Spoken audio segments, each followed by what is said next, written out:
Welcome to the Mets Pod presented by Tri-State Cadillac. On today's show, Joe and I give our big picture spring training thoughts as opening day nears. We also go through Steve Cohen's quotes from his sit down with the media, how the back end of the rotation and bullpen could shake out, Joe's appearance on the spring breakout game, and much more. So subscribe to the Mets Pod at Apple Podcasts, Spotify. You can watch every episode on SNY's YouTube channel or wherever you get your shows.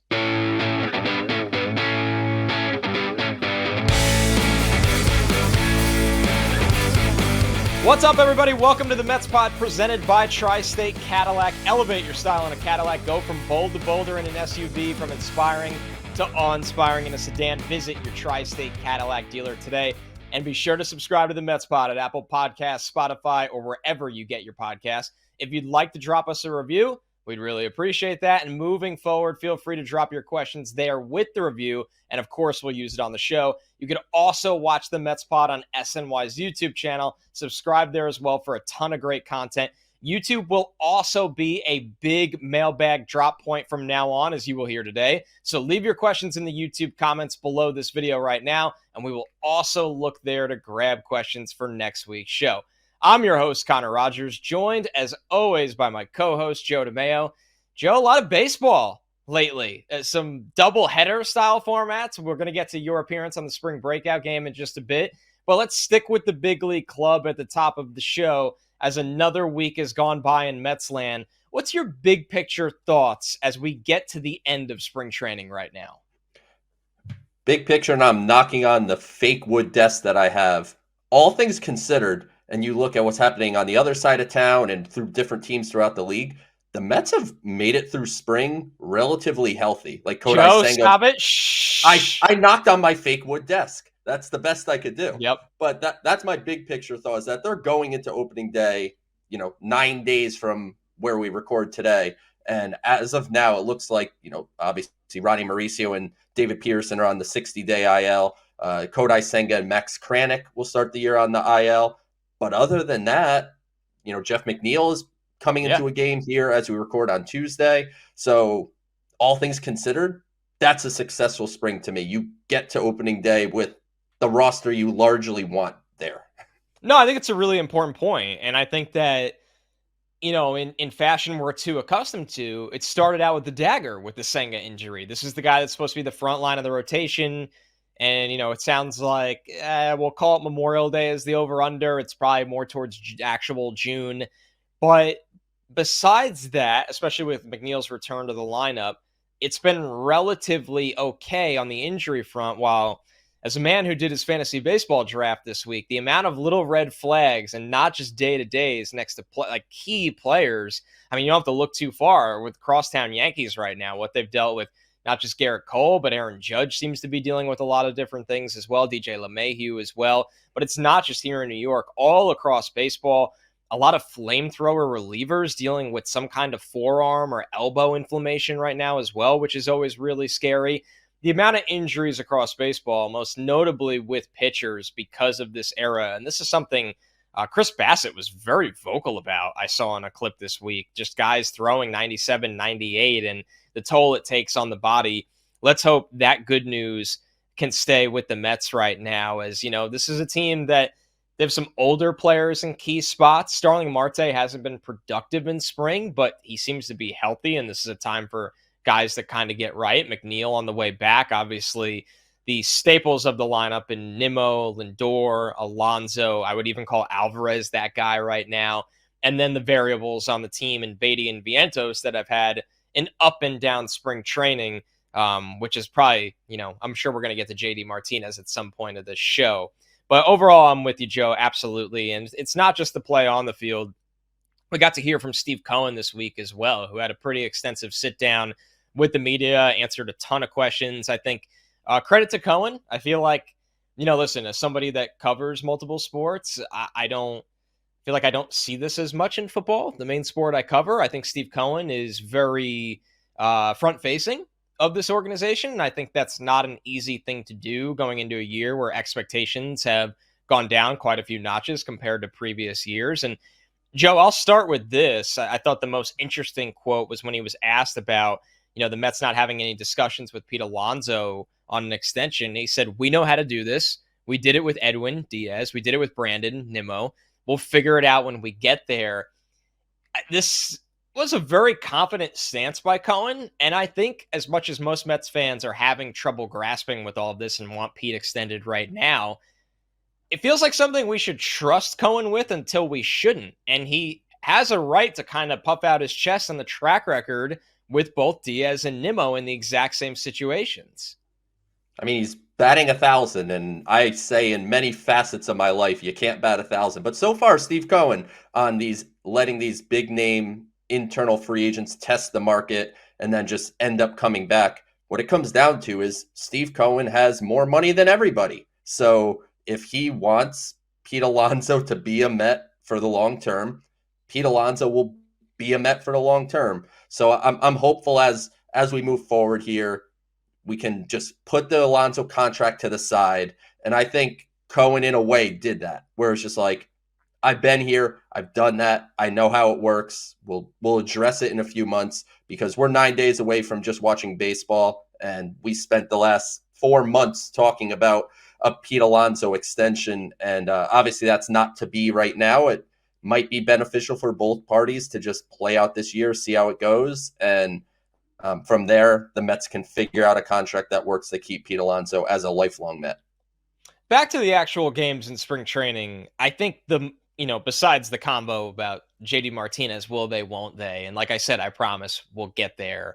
Is the back end of the rotation right now, Joe? It's something we led the show off with. The status of Kodai Senga. He's not going to be ready for opening day. He's not going to be ready for the first 2 months of the season.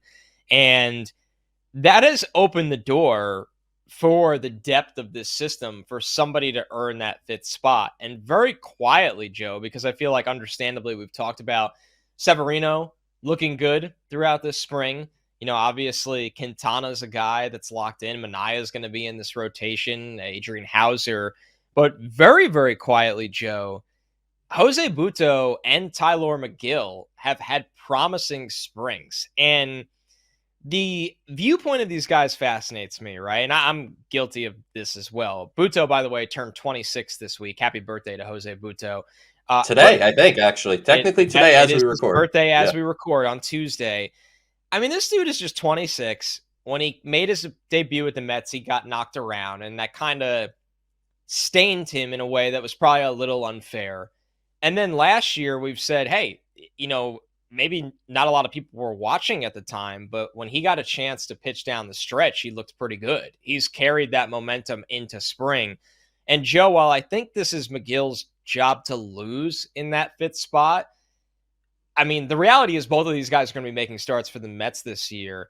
And it's nice to have options. I'm not saying Butto is going to end up being a 2 or 3 starter in this rotation, but if he's a guy that could be a capable number 5 or even really a number 6 for a team that desperately needs a number 6 and number 7, this is an interesting development throughout this spring.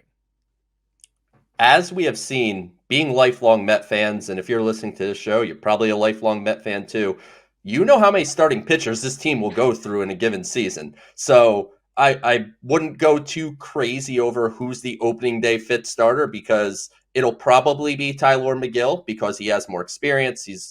He has more time in the major leagues than Jose Butto does. But what stood out to me about Butto, and in his last start, he's touching 97 miles an hour. So the velocity's up a little bit. He's got a new shape to his slider. You see a little more drop on it. The slider was a pitch that he's been trying to tinker with for the last year and a half, 2 years, and he still has that changeup, which is a quality pitch. So between McGill working on the American spork and working on his repertoire, Butto seems to have done the same. And, as we get into some of these young pitchers, we could talk about some of the pitchers they're learning as well. This is simply something that the Mets player development and pitching system is implementing not just at the lower minors, but also for major leaguers and borderline major leaguers like Butto and McGill. Right. And, once again, it could be hard to buy into players that we haven't, seen have success at the major league level just because they have a good couple of weeks in spring training. But with Butto, when it felt like no one was watching, I mean, he started 5 games between September and October last year, over 27 innings pitched, and he had a 3.29 ERA while striking out over 9 per 9 over 9. So maybe there's something there. And the Mets right now, that's what the Mets need this year, because we've discussed it. Senga's down 2 months, but it's the other variables. Will Severino miss some time? Do we think Severino's making 32 starts? I don't think anybody really does. I think the Mets thought that when they signed him. And we're talking about the door opening for all the guys that are going to be in AAA. We've obviously heard from Mike Vassell on this show. We really like Christian Scott. The door at some point will probably open for those guys. But if you're Butto and McGill, you're trying to keep that shut as long as you can. You're trying to lock down a spot and make a reputation for yourself. So definitely an interesting development with him. How about the bullpen, Joe? We talk about the back end of this rotation and how that's kind of been wide open, and there are guys taking advantage of it. Who so far has taken advantage of the open competition for the very tail end of this bullpen to start the season?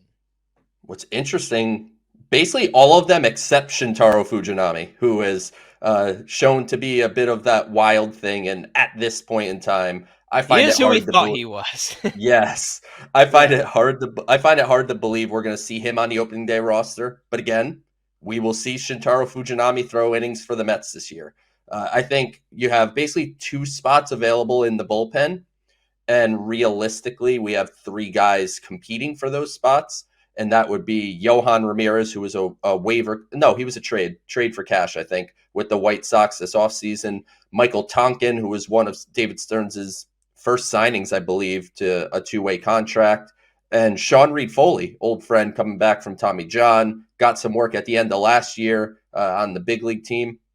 None of them have allowed a run this spring as of this recording. So they're all in a good position for one of those spots. And what's important, they all don't have minor league options. So unless something happens, I know that Sean Reed-Foley is sitting for a couple days due to, I think, some bicep soreness, and they expect him to be, ready for opening day.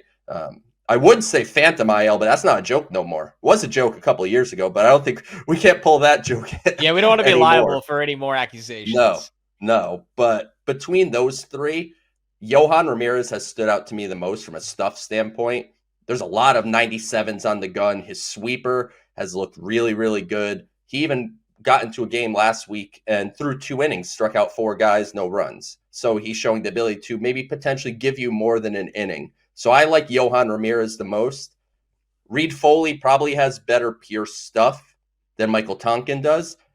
But when you think about David Stearns and wanting those different angles and those different looks, I wonder if Tonkin would win out because he looks different than the other relievers that the Mets have in the bullpen.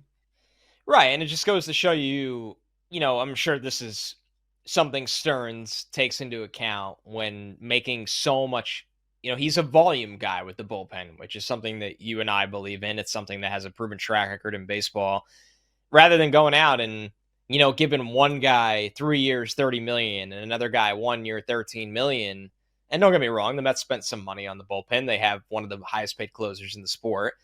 They go out there and sign a million different guys, or acquire, I should use the word by, and then you have guys that can come in and, throw gas at 98. You have guys that are lefties. You have guys that, once again, Joe, have different arm angles and different can take something off of pitches. And I think that gives a manager more to operate with on a not just game by game basis, but month by month basis as well. As guys are going to get hurt, guys are going to go on the IL, guys are going to need rest. You can't throw the same guy every 2 out of every 3 games all the time as well. And I think that's definitely been a notable change we have seen with the Mets going into this year, and one that could be a little hard to quantify until these guys, because let's be real, 98% of people that watch the Mets haven't seen these guys pitch traditionally yet. Sure. And the Mets have put in a good infrastructure to help out pitchers kind of figure things out. All right, we have to do our weekly Brett Baty, Mark Vientos check-in here, Joe, where I just, I've seen you had some really interesting points on the timeline this week, where when the Mets were kind of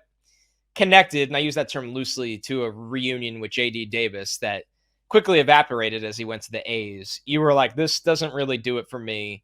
Either let Vientos get the at-bats and figure out what he is, or, obviously there's the other side of it, get a proven guy that hit over 30 home runs last year in J.D. Martinez. that's still out there. Do you think these guys have done enough this spring to kind of cool off the nervousness going into the year? Or do you think this is going to be a topic that just drags all the way throughout the month of April? I think this is going to be a topic that drags every single day, and it's going to be painful. Yeah, it I is. posted a At bat by at bat.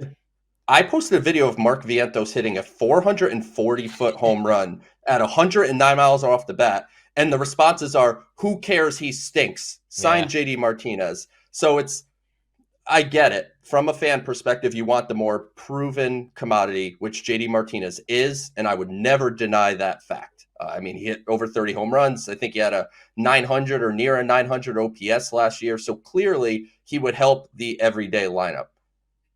It's the difference now between what a fan wants and what a front office and an organization has to establish. I have heard people say, if you sign JD Martinez, there is still opportunity for Mark Vientos. He can platoon with Brett Baty at third. He could spell Pete Alonso occasionally at first. But guess what? That is not an opportunity. That is saying, Mark Vientos, you are a backup player. And maybe long-term he is, but you know how you find out? By letting him play and see what he does.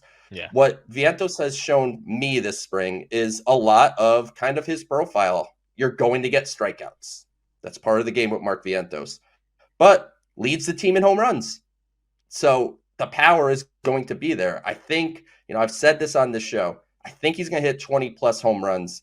And, Brett Baty, a lot of up and down, sometimes still a little too much on the ground for my liking. And I think maybe part of the JD Davis exploration was to have an alternative solution at third base if Brett Baty were to not work out. So that way you're not just turning to Joey Wendell if something were to, really go wrong with Baty. But the reality is, I don't think a lot of fans want to give these kids a shot. I think they kind of almost have it out for them in a sense and are just waiting to be proven right that they don't think they're good. And I hate to say, maybe take a little page of what the Phillies did when, Trey Turner, different example because he's a high-priced free agent. But the same kind of thing happened with Alec Boehm when he was struggling. Yeah. And the Phillies fans did the opposite and overly supported him. And then, voila, he ended up playing a little better. I know it's New York and you have to be tough to play in New York. And I get all that. But that's also kind of like old adage. Like, let's support the players that are on the Mets that are frankly trying really hard. You see the work ethic that Mark Vientos and Brett Baty have and the effort that they're putting in. If they weren't trying, it's one thing. They're trying really hard. So hopefully the fans can at least give these guys a chance. And, if we are June 15th and these guys aren't hitting, the conversation shifts, but give them a chance. Right. That's the tough part. And I know we're going to get into some mailbag on the other options there. Those options won't exist if you wait until June and you find out the hard way and then you're kind of scrambling. That's the, double-edged sword of all of this is why there's risk and why there's frustration. Now, ironically, and this is definitely me sneaking my agenda into the show, I find this much more interesting than the Vientos, Baty, sign Martinez topic right now. And that is the debate between DJ Stewart and G-Man Choi. And I'm not saying nobody's talking about this because Choi has basically forced the issue where I'm starting to see it in some tweets covered by some beat writers over the last couple of days. But it took a long time to get there. The reality is right now, Joe, Choi's OPS is almost at 900 throughout the spring. And it's not that Choi has a track record of being a good hitter against right-handed pitching. His career OPS against righties is over 800. He just doesn't hit lefties. DJ Stewart, who we really loved watching down the stretch last year and, earned that contract in the offseason, easy guy to root for, until Friday when he hit that first pitch home run, had done nothing in the spring. And you never want to overreact to spring training. But the Mets have also created a competitive environment that Choi has taken advantage of. Joe, I think there's an easier argument right now, or it's easier to have the discussion of maybe Choi makes the team over Stewart rather than hey, we give up on the kids. We got to go get someone else. As much as I would love to get JD Martinez, I find this combo quietly just as interesting because of the track record that Choi has had in the past. Not recently, but in the past against righties. When you were texting it last week, it felt tongue in cheek, and maybe at the time it was. But where we stand today, the way you mention it, obviously different spring trainings between the two players, and the options come into play again that we were just talking about. With the relievers competing for a bullpen spot, DJ Stewart has a minor league option left. So if they want to send him to the minors, they can. Also, G-Man Choi has an opt-out in his contract where if the Mets don't add him to the roster by sometime before opening day, I don't know the exact date upon it, but then he can just leave and go somewhere else. So I think that's something the Mets will have to consider. And when you look at the 40-man roster setup, Zach Short on the roster, out of options, which means he's going to be off the 40-man roster unless something happens in the next week.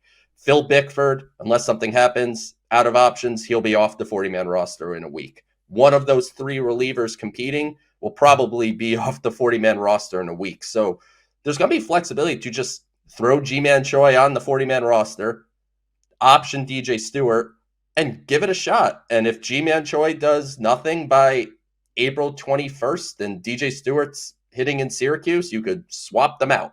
Like that option is there. But I think fans need to definitely consider the maybe at once half joking thought, but now real thought that G-Man Choi could make this team over DJ Stewart.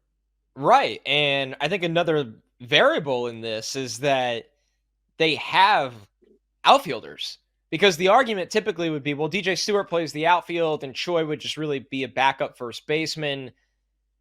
I mean, when is DJ Stewart playing the outfield? I understand the argument. I make this argument all the time. One of Harrison Bader, Starling Marte, or Brandon Nimmo can get hurt in a flash. And I really hope that doesn't happen because I'm looking forward to watching all of them play this year. But Tyrone Taylor's a really good outfielder. Jeff McNeil can play the outfield. It's not like the Mets are sitting there and going, well, we like Choi's bat a lot better right now, but we need Stewart to play the outfield. They don't. They don't need Stewart to play the outfield. He might have to play the outfield in June or July, and like you said, Joe, he could be in Syracuse then. They don't need him to play the outfield out of the gate right now. They need guys that can hit. They need guys that can hit right now, and Choi can hit. So what has turned into, me declaring myself a Choi guy very early in the process, half not joking, but having fun with it, and half being like, like you had my curiosity. Now I'm intrigued. I think this is the play. I really think this is the play. And I think we're quickly approaching that happening with this team right now. All right, let's get away from the big league club and just ask you, quite frankly, Joe, you make your Mets, I'll call it Mets broadcast debut. You've obviously done television at this point. I mean, hell, the Mets spot had some pretty sweet commercials last year. But the broadcast, you, Gary Apple, I mean, obviously Duquette and Michelle, the broadcast of the spring breakout game, I got to go back and watch it after, was awesome. Just how was that for you, and getting to be on the air when literally all of, I'll call your children, your Mets prospect children, are on the field at the same time? It was awesome. I mean, I'm grateful for the opportunity. And Gary, like you said, Gary and Jim did a fantastic job calling that game. And Michelle had a bunch of great interviews throughout the game. At one point when I was on, I was in the middle of a thought, and someone on the Nationals just smacked the ball off the wall. Yeah, I didn't know what to do, so I just went, well, that's off the wall. You did good. And then you got out of the way of Gary. Yeah, which is the right play. Let them call the game. But I felt like it went really well, and I got, quite a bit of positive feedback on X, and, Jim and Gary actually reached out and said some nice things. So I think it went really well. And I'll tell you, I think Major League Baseball knocked it out of the park with the spring breakout series across the sport. The night before, I was watching Paul Skeens blow 102 past Jackson Holiday. And obviously the Mets game, all the pitchers that came in, and, we can dive into the game a little bit. But overall, I thought the broadcast went well, but I guess I'll leave that up to you and the people that watched it. Felt good. No, I think we loved it. We really did. And just getting to see all those young players and having your analysis live throughout it. And I thought everything meshed really well together. It was just a really enjoyable product, honestly. I mean, we're clearly a little biased because this show allocates almost 30% of its airtime to the Mets farm system. I think what something we do really, really well because of our passion for it, especially how long you've covered it. But it was really cool to see it actually translate to a live game. So with that, and I know you did a lot of this on, BNNY on SNY, and we haven't had you here. What stood out to you in the actual game? The pitching. The pitching, the It's pitching. I know impressive. Steve Cohen had said that they are getting, quote, stacked. That might be a slight fabrication, I like but the hyperbole this though. yeah, but this pitching is, man, the stuff was legitimate. Just I know some of it is one inning samples, so they're really maxing out. But seeing Dom Hamill get up to 97 miles an hour and throwing all 5 of his pitches that he has, seeing Brandon Sproat come in pumping 99 with that new improved shape on his fastball, throwing a curveball in there. You didn't get to see his sweeper really, but his sweeper is the pitch that the Mets are really excited about. Tyler Stewart came in pumping 97. Nolan McLean, Cowboy Ohtani, as we call Hell him on yeah. this show, he was up to 98 with one of the most hellacious sweepers you're ever going to see. 3,300 RPMs almost, which would, for reference, that would classify as like a top 2 sweeper in Major League Baseball today. So overall, the pitching, just that stood out in a big way. And it showed that this player development system, headed by Eric Jagers on the pitching side, is really making progress because these guys are adding pitches. These guys are adding velocity. They're adding stuff. I couldn't have been more impressed with the pitching. I mean, let's stay on McLean because when he got drafted, this is somebody that we talked about right away because he's a two-way player. He hits bombs and he's got an insane arm, like closer profile, as you highlighted, Joe, and such a unique background. I mean, this is a dude that threw 72 touchdowns in high school, like legit quarterback. And then it was on Oklahoma State's football team for a year. So this isn't like just a guy that played quarterback in high school. This is a college level quarterback that ended up being a dual player for baseball in college, obviously had a big program. And when he got drafted, we were so intrigued by that profile. But I didn't expect this, Joe. I was like, hey, if he goes to Brooklyn and hits some home runs and throws a couple innings, like this is going to be a really fun storyline. The data behind this guy is out of this world where there's a chance he can genuinely develop into a 7th, 8th, 9th inning major league reliever. We'll see what he continues to do at the plate, but I don't think, obviously he's not the best prospect in the Mets system, not even close, but he's my favorite prospect by a mile because just watching and tracking this guy, it just feels like with the type of athleticism he's had his whole life and the size and the kind of arm he has, he's going to stick at some point. What the Mets are going to do, they're actually sending him out as a starter. He should be starting in Brooklyn. They're They going to do be this with trying to. everyone, right? They did it with Tyler McGill and it worked. They did it with Tyler Stewart. And he led minor league baseball in ERA. They did it with Christian Scott. So they have a type now that they're looking for. Certain college relievers that they can project athleticism in order to start. So they're going to try to add a couple pitches to his repertoire, try to build up some innings on his arm. But to your point, Connor, if that 3rd and 4th pitch doesn't really click the way you want to, you could just fall back on 98, 99 with a crazy sweeper and throw him in the back end of your bullpen and forget it. As far as the hitting goes, he will get the opportunity to hit. He hasn't done it a lot this spring. The hitting is behind the pitching. That's really a timing mechanism that surprisingly hitting and pitcher workouts are at the same time. So it's hard for him to be at 2 places at once. So the focus has been building up his pitching ahead of his hitting. But I've been told they will give him opportunities to hit throughout the year. I don't know if it's going to be literally the way Ohtani did it, where he hit every day and then he pitched every 5th or 6th day. But he will hit some.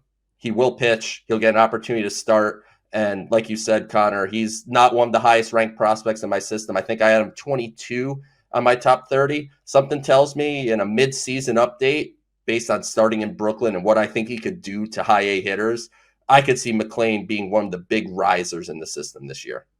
Cowboy Ohtani, everybody, get on board while there's still room in the bandwagon. You're listening to the Mets Pod, presented by Tri-State Cadillac. Subscribe to the Mets Pod at Apple Podcasts, Spotify. You can watch every episode on SNY's YouTube channel or wherever you get your podcasts. All right, Joe, let's jump into the YouTube mailbag questions. All right, let's jump through and go. This one from Villanueva HA. Is Alvarez ready to bat behind Pete? And is there a situation where Pete bats third to increase the number of at-bats he gets this season? So, according to the Mets, the Alvarez question is probably no, because the lineup that the Mets have for Tuesday is being talked about as the opening day lineup, which is a whole different conversation that we could have. It does have Pete Alonso batting third. I think, we're getting to this time, right, where in the offseason, we know what Mets Twitter is about. Sign every single player. Now that we're getting the baseball season, Mets Twitter transitions to complain about the lineup every day Twitter. So I think there's going to be a lot of discussions about the lineup. And I think what it looks like now is Jeff McNeil might be batting behind Pete Alonso in the cleanup spot, which is interesting. I think I'm interested to see what you think about that. But I think these lineups are fluid. I think it's something that they're going to use like 100 different lineups this year because guys have days off, guys get hot, guys get cold. People are going to move around. If Francisco Alvarez is who you and I and many others think he is, then he's going to go end up being the cleanup hitter if he goes and, hits for a few weeks. So, yeah, I think the time will come, but it doesn't appear as if they're going to just thrust Alvarez into the cleanup spot on opening day. Yeah, I would be aggressive and throw Alvarez out there and never look back, but I don't manage the team, and I'm going to trust that Mendoza and the Mets organization knows a hell of a lot more than me.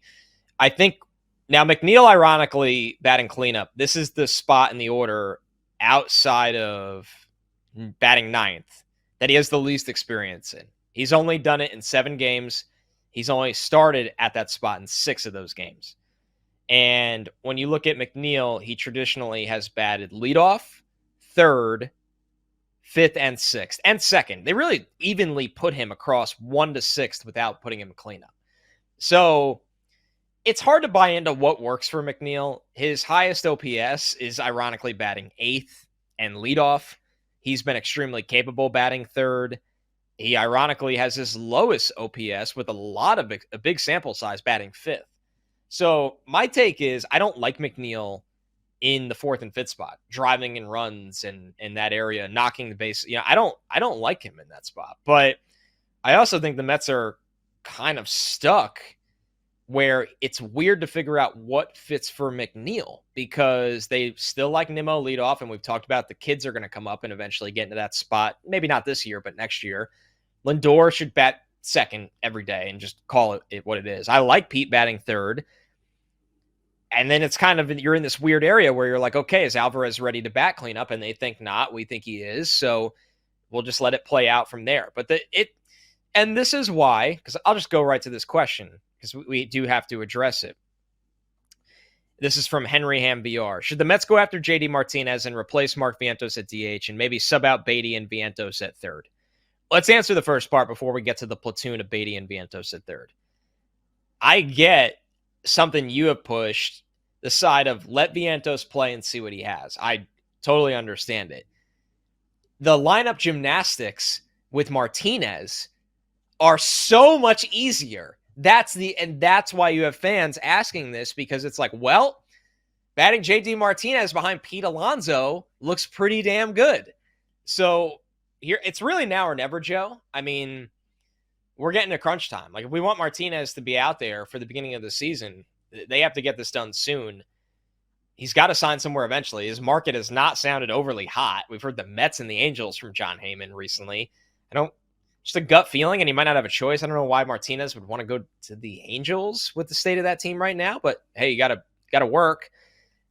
I get it, Joe. Let me just say that. If they sign JD Martinez, as when you're constructing the lineup, it becomes there's so much more clarity. let me make it clear. If the Mets sign JD Martinez in 5 minutes while we're on this show, I'm not going to throw my microphone We're out the not leaving. window. And yeah, I'm not going to be angry that the Mets signed a guy that posted a 900 OPS. The fan in me, just the fan that wants the Mets to win every single year. Yeah, you signed JD Martinez. Like that's makes perfect sense, especially with a market that likely is just not what he had hoped because when you look at it, people are like, well, sign him for $10 million. I think if he said he would sign for $10 million, a couple teams would probably start calling. Yeah. So I'm thinking the price is probably still up there.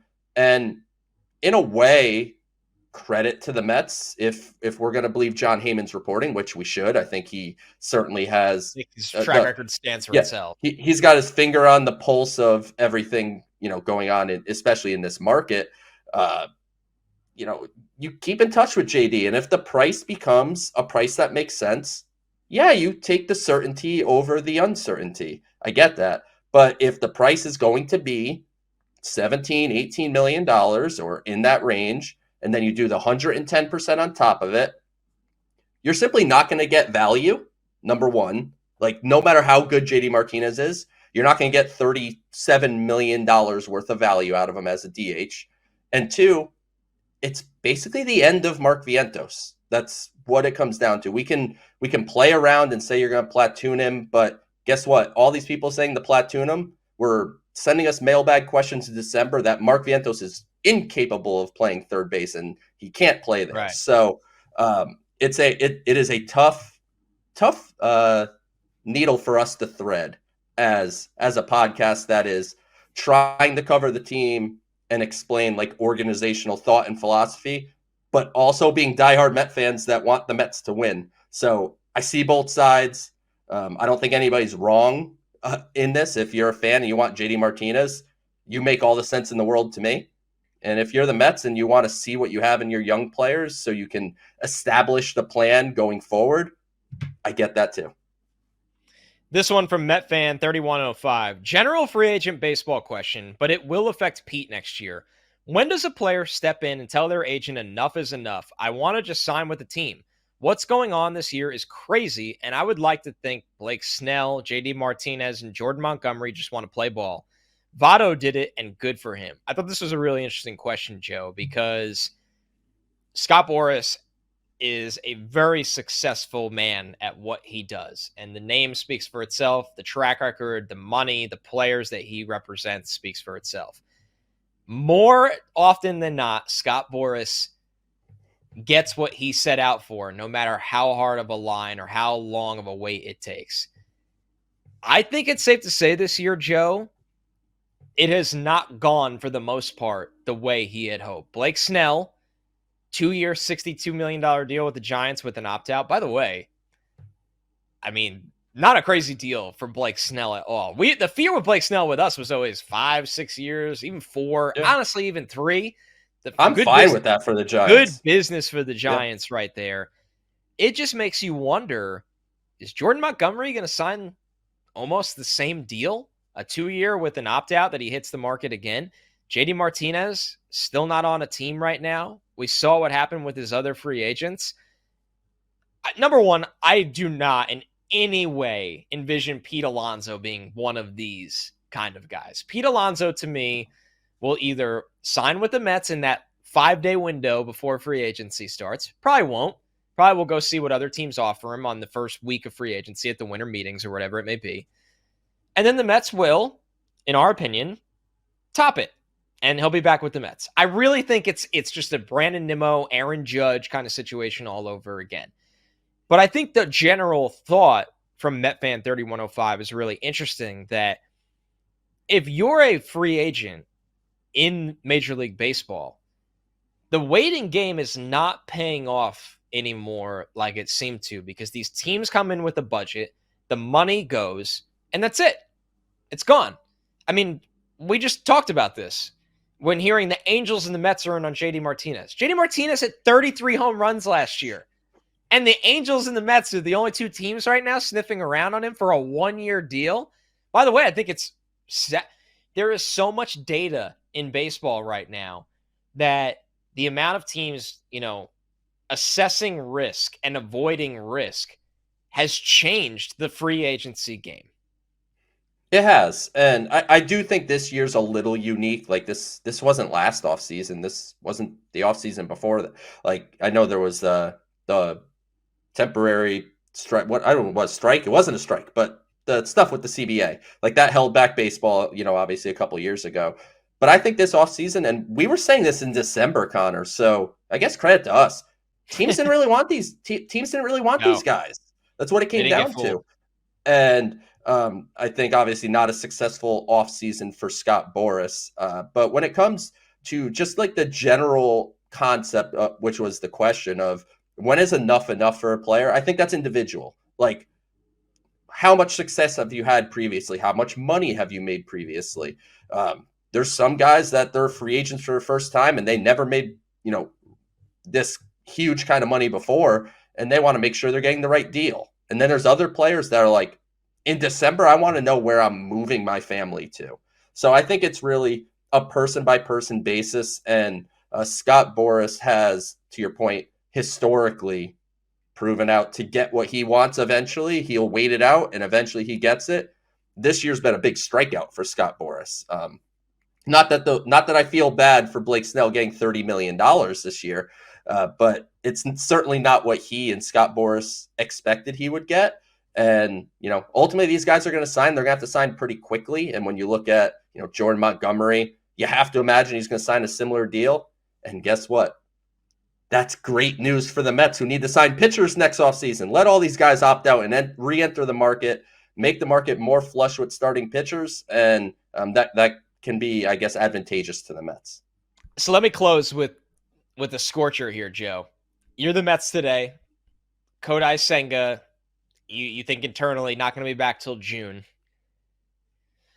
Do you offer Jordan Montgomery almost the same deal as Snell? Let's call it 2 years, $60 million with an opt-out after one, because the Mets need pitching next year too. Do you offer that deal to Jordan Montgomery if you're GM, Joe? No, I do not. I don't want the opt-out. If I'm signing Jordan Montgomery to a 2-year deal, you ain't getting an opt-out. I need you next year. Do I need to pay Jordan Montgomery $30 million this year to have the right to pay him $30 million next year if it doesn't go well? I'm not a fan of the opt-out, but if you told me Jordan Montgomery called the Mets and had a 2-year, whatever, 50, 55 million, something like that, you'd right. Guess he would be under Blake Snell dollars. But if it was like 2 years, 50 million, no opt-out, you could talk me into doing that. But the opt-out... Easily. Insane? No.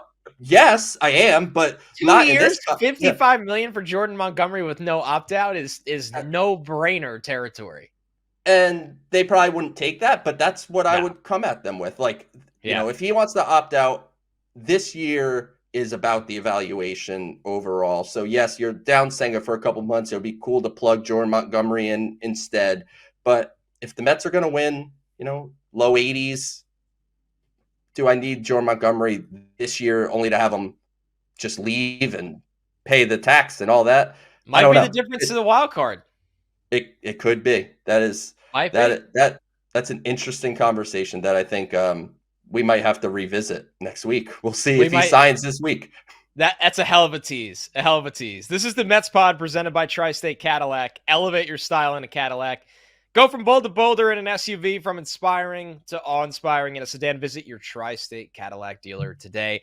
And remember to subscribe to the show at Apple Podcasts, Spotify, or wherever you get your shows. Leave us a review with a question, and we'll look for it for a future mailbag. Of course, you can watch the show on SNY's YouTube channel. That's where we grabbed all of today's mailbag questions, and keep sending them on Twitter in Joe's mentions at PSL to Flushing. Next week, we are back with our season preview for your 2024 New York Mets. Thanks so much, everybody. We'll catch you next week.